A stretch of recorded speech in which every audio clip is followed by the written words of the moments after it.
السلام علیکم ناظرین، میں ہوں آپ کا میزبان سمیع ابراہیم اور آپ دیکھ رہے ہیں ہمارا یوٹیوب چینل۔ آج 16 اگست ہے اور سوموار کا دن ہے سن 2021۔ سب سے بڑی جو خبر ہے وہ کابل سے آ رہی ہے۔ طالبان کا جو ٹیک اوور ہے، صدارتی محل پر بھی انہوں نے قبضہ کر لیا ہے۔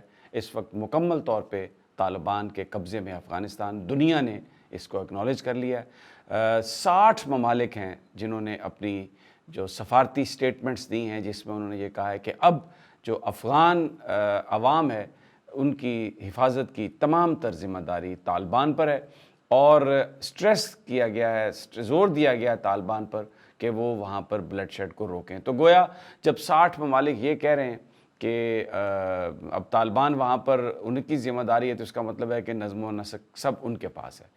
لیکن جو سب سے بڑی بات میں آپ کو بتا رہا ہوں وہ یہ ہے کہ شاید یہ پہلا موقع ہے کہ پاکستان کی فوج نے اور پاکستان کی سول قیادت نے ایسی پالیسی اختیار کی ہے کہ جو یہاں کی ریئلٹیز کے مطابق ہے، اور چائنا اور پاکستان اور روس ایک پیج پہ نظر آ رہے ہیں۔ اور یہ میں اس لیے کہہ رہا ہوں کہ جو چیخیں امریکہ سے اٹھ رہی ہیں، جو چیخیں مغربی ممالک سے آ رہی ہیں، اور جس طریقے سے ویسٹرن میڈیا پاکستان کی فوج کو بدنام کر رہا ہے، جنرل قمر جاوید باجوہ کا نام لے لے کے امبیسڈر سابقہ جو ہیں وہ رو رو کر ان کی آنکھوں سے آنسو، آپ سکائی ٹی وی دیکھیں، آپ بی بی سی دیکھیں، آپ کوئی بھی چینل مغربی یورپ کا آپ اٹھا کے دیکھ لیں، تو وہاں پر آپ کو جو سابق سفراء ہیں، سابق جو فوجی جو یہاں پہ رہ کے گئے ہیں، وہ رو رہے ہیں اور رو رو کے پاکستان کی فوج کو برا بھلا کہہ رہے ہیں، جو اس بات کا ثبوت ہے کہ پاکستان کی فوج نے، پاکستان کی سول قیادت نے یقیناً وہ کام کیا ہے جو مغربی ممالک، امریکہ نہیں چاہتا تھا۔ اس کا مطلب ہے کہ وہ کام کیا ہے جس کی پاکستان کو ضرورت تھی، جس کی جو چائنا اور روس کے ساتھ جو پاکستان کی ہم آہنگی تھی، جس طریقے سے وہ ایک پیج پہ ہیں، شاید یہی پاکستان کے لیے ایک بہتر حکمت عملی۔ اور اب آج سیکورٹی کونسل کا اجلاس ہوگا وہاں پر اقوام متحدہ میں، جس میں جو افغانستان کی سچویشن ہے اس پر غور کیا جائے گا۔ طالبان کو ریکگنائز کیا جائے یا نہ کیا جائے، کیا اس کا فیوچر ہوگا، اس کو دیکھا جائے گا۔ لیکن اس میں خوش قسمتی کی بات یہ ہے، اگرچہ سیکورٹی کونسل کے اس مہینے کے جو پریزیڈنٹ ہیں وہ انڈیا کے پاس ہے، کیونکہ یہ روٹیٹ ہوتی ہے اور یہ ہر ایک مہینہ وہ رہیں گے، لیکن کیونکہ وہاں پر چائنا موجود ہے، کیونکہ وہاں پر رشیا موجود ہے، تو اس لیے جو مجھے اطلاعات مل رہی ہیں، چائنا اور پاکستان ایک پیج پہ ہیں طالبان کے حوالے سے، اور وہاں سیکورٹی کونسل میں چائنا اس بات کی قطعی طور پر اجازت نہیں دے گا امریکہ کو اور دوسرے ممالک کو کہ وہ کوئی اس طرح کی مرضی اپنی مسلط کر سکیں طالبان پر، کوئی اس طرح کے بلیک میلنگ ٹولز استعمال کر سکیں کہ جس سے وہ وہاں پر ان کی کوئی پوزیشن یا حیثیت کو کوئی فرق پڑے۔ اس کے علاوہ کیونکہ اب امریکہ میں بہت زیادہ اس وقت ایک ماتم کا سا سما ہے، اور وہاں پر بہت برا بھلا کہا جا رہا ہے ایڈمنسٹریشن کو بھی، تو جو بائیڈن بھی آج اپنی قوم سے خطاب کریں گے اور بتانے کی یہی کوشش کریں گے کہ ہمارا مشن سکسیسفل ہو گیا، ہم وہاں سے جس مقصد کے لیے گئے تھے ہم اس مقصد میں کامیاب ہو کے آ گئے ہیں۔ نہ امریکن میڈیا اس بات کو مان رہا ہے۔ یہ ایک انتہائی، میں نے اپنے پچھلے ویلاگ میں بھی آپ سے کہا تھا کہ انتہائی ایک برا ویلاگ، مطلب انتہائی ایک بری یہ شکست ہے ان کے لیے، امریکہ کے لیے۔ کابل کی جہاں تک صورتحال ہے تو وہاں پر ان کی فلائٹس کمرشل ابھی تک سسپینڈڈ ہیں، اور جو ایئرپورٹ ہے وہاں پر لوگ بہت زیادہ ہیں، اور وہ جو بھی جہاز آتا ہے اس پر چڑھنے کی کوشش کرتے ہیں، لیکن صرف فوجی فلائٹس جو ہیں وہ ان کی اجازت ہے۔ ایک میں آپ کو بات بتا دوں کہ دنیا کی سب سے بڑی ایمبیسی جو تھی وہ امریکہ نے افغانستان میں کابل میں بنائی تھی $800 ملین سے۔ اس کے بام پروف اس میں چیزیں تھیں، اس کی بڑی بیسمنٹس تھیں، اور امریکہ کی سب سے بڑی ایمبیسی اب آپ دیکھ لیں کہ اس کو ٹوٹلی ابینڈن کر دیا ہے۔ یعنی وہ امریکہ سمجھ رہا ہے کہ وہ محفوظ نہیں ہے۔ سارے کے سارے جو امریکہ کے ایمبیسی کے سٹاف ہیں، ڈپلومیٹک یا نان ڈپلومیٹ، سارے کے سارے کابل ایئرپورٹ پہ آ گئے ہیں، وہیں پر مقیم ہیں کہ اگر دیکھا کہ کچھ معاملہ بن گیا تو ٹھیک ہے، نہیں تو یہیں سے جہاز میں بیٹھ کے پھر امریکہ کی طرف آ جائیں گے۔ بالکل ابینڈن کیا امریکہ نے۔ جو اس کا ایک سلسلہ رہا ہے کہ چاہے جتنی مرضی اس کے لیے قربانیاں دو، لیکن اینڈ پہ آ کے وہ آپ کو اس طرح سے چھوڑ کے جاتے ہیں کہ پوچھتے بھی نہیں ہیں۔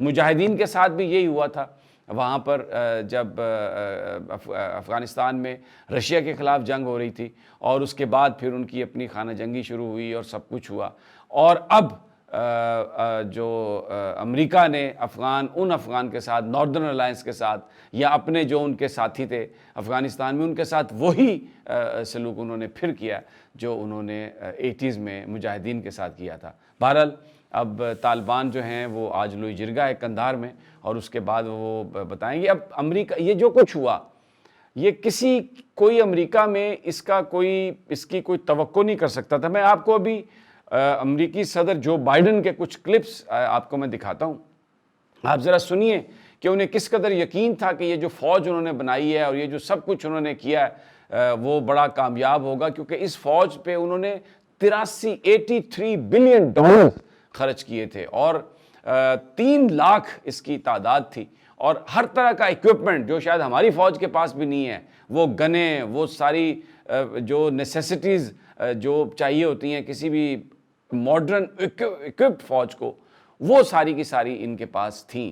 اور یہ کتنے کانفیڈنٹ تھے یہ میں آپ کو بتاتا ہوں کہ 8 جولائی کو جو پریزیڈنٹ جو بائیڈن نے جو گفتگو کی صحافیوں کے ساتھ، اس کی میں آپ کو کچھ آپ کو میں چیزیں سنواتا ہوں، جس سے آپ کو پتہ چلے کہ کس قدر امریکہ جو ہے وہ کس قدر گھمنڈ میں تھا، کس قدر غرور میں تھا۔ لیکن میں پھر وہی کہوں گا کہ میرے مولا کی ذات سب سے بڑی ہے، اور وہ جسے چاہے عزت دے، جسے چاہے ذلت دے۔ سوال کیا گیا تھا کہ کیا طالبان جو ہیں، ایک رپورٹر نے سوال کیا جو بائیڈن سے کہ کیا طالبان جو ہیں وہ افغانستان پر قبضہ کر سکتے ہیں، تو اس کا جواب جو ہے وہ کیا دیا جو بائیڈن نے، آپ ذرا سنیے یہ۔ Is the Taliban takeover of Afghanistan now inevitable? No, it is not. Because you have the Afghan troops have 300,000 well equipped as any army in the world, and an air force against something like 75,000 Taliban. It is not inevitable. یہ آپ نے بات سنی۔ پھر پوچھا ایک اور صحافی نے جو بائیڈن سے کہ جو انٹیلیجنس ہے امریکہ کی، اس کی کیا اسیسمنٹ ہے کہ یہ جو افغان حکومت ہے یہ کتنے عرصے میں فال کر جائے گی؟ انٹیلیجنس نے آپ کو کیا بتایا؟ ذرا سنیے کیا کہتے ہیں۔ Mr. President, thank you very much. Your own intelligence community has assessed that the Afghan government will likely collapse. That is not true. Can you please clarify what they have told you about whether that will happen or not? That is not true. They did not reach that conclusion. So what is the level of confidence that they have that it will not collapse? The Afghan government and leadership has to come together. They clearly have the capacity to sustain the government in place. پھر ایک سوال اور ہوا، American ایک reporter نے سوال کیا کہ کیا یہ جو امریکہ کا وڈرال ہے وہاں سے، کیا یہ ویتنام کی طرح ہے؟ جس طرح ویتنام میں ہمیں نظر آیا تھا کہ جس طریقے سے فوجی نکلے تھے وہاں سے ڈر کے بھاگ کے، تو کیا یہ وہی سین افغانستان میں دہرائے جائیں گے؟ سنیے کیا جواب دیتے ہیں اس کا Joe Biden. Do you see any parallels between this withdrawal and what happened in Vietnam with some people feeling... None whatsoever. Zero. What you had entire brigades breaking through the gates of our embassy. 6, if I'm not mistaken. The Taliban is not the North Vietnamese army. They're not remotely comparable in terms of capability. There's going to be no circumstance where you see people being lifted off the roof of a embassy of the United States from Afghanistan. It is not at all comparable. یہ امریکہ کی assessment تھی، یہ وہ اپنی قوم کو بتا رہے تھے کہ جو 3 لاکھ فوج ہم نے بنا لی ہے، یہ کوئی اتنی بڑی توپ ہم نے وہاں پر بھیج دی ہے، اور کسی طرح بھی یہ ممکن نہیں ہے کہ طالبان جو ہیں وہ کوئی افغان حکومت کو گرا سکیں گے یا وہاں پر ان کا ٹیک اوور ہو جائے گا۔ اور ان کی انٹیلیجنس کی کوئی اسیسمنٹ ایسی نہیں ہے جو صدر بائیڈن کو بتائی گئی ہو کہ جناب یہ طالبان جو ہیں یہ بڑے خطرناک ہیں۔ اور ابھی جو امیجز جو آپ دیکھ رہے ہیں جو اس وقت سکرینز پر چل رہے ہیں ہیلی کاپٹر اڑتے ہوئے، یہ بالکل ویسے ہی ہیں جیسے جب ویتنام سے امریکہ نکلا تھا تو وہاں پر ہیلی کاپٹرز کے سین تھے۔ فرق صرف یہ ہے کہ ابھی چنوک ہیلی کاپٹرز ہیں جس کے اوپر 2 پنکھے لگے ہوئے ہیں، وہ بھی وہاں سے امریکیوں کو لے کے بھاگ رہا ہے، اور اس وقت 75 میں وہ اتنے زیادہ جدید ہیلی کاپٹرز نہیں تھے، لیکن بات ایک ہی تھی، وہاں بھی امریکہ شکست کھا کے نکلا اور یہاں بھی امریکہ شکست کھا کے نکلا، اور اب اسکیپ گوٹ پاکستان کو بنایا جا رہا ہے۔ میں آپ کو یہ بتا دیتا ہوں، امریکن میڈیا، جو یورپین میڈیا ہے، یہ سارے جو لوگ ہیں یہ کوشش اب یہ ڈیمانڈ کر رہے ہیں باقاعدہ کل سے کہ جی پاکستان پر سینکشنز لگائی جائیں، اور کیا مثال دیتے ہیں کہ روس افغانستان میں آیا تو اس پر جناب آپ نے پوری سینکشنز لگائیں 80 کی دہائی میں، پھر اس کے بعد جہاں جہاں بھی مداخلت ہوئی، آپ ہر ملک پر، ایران تھا، آپ نے اس پر بھی سینکشنز لگائیں، لیکن اگر سینکشنز نہیں لگائیں تو وہ آپ نے پاکستان پر نہیں لگائیں۔